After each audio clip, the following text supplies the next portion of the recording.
It was a painful goodbye between Michigan man Samuel Kangete and his 3 children Sunday. Leaving his family behind in the United States, he took a one-way trip back to Kenya, a country he hasn't called home in well over a decade. Kangete is among tens of thousands who have now self-deported from the US. It comes in the wake of increasingly volatile immigration and customs enforcement, or ICE raids, throughout the country, which have resulted in thousands of arrests since President Donald Trump's orders to crack down on undocumented migrants. 39-year-old Kangete first came to Michigan in 2009 on a student visa.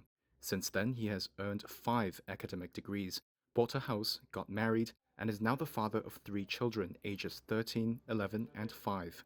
And up until May 2025, he worked as an accountant for the Michigan Department of Transportation. His immigration case stems from a first marriage that granted him conditional U.S. residency. In 2014, immigration officials accused that first marriage of being fraudulent, which a judge has yet to rule on. But Kangete believes it leaves him vulnerable to deportation.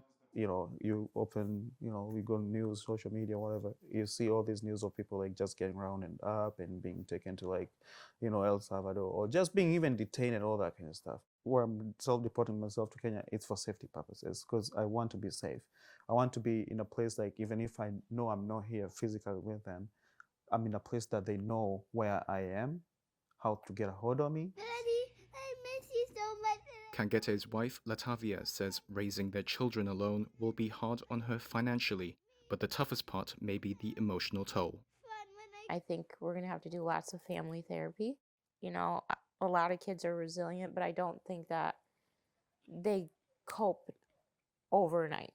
Nobody copes with things like this. This is surreal, dude. This is like, I don't know. Now back in Kenya, Kangete is surrounded by family, his sister and brother-in-law, who he grew up with before he moved to the United States.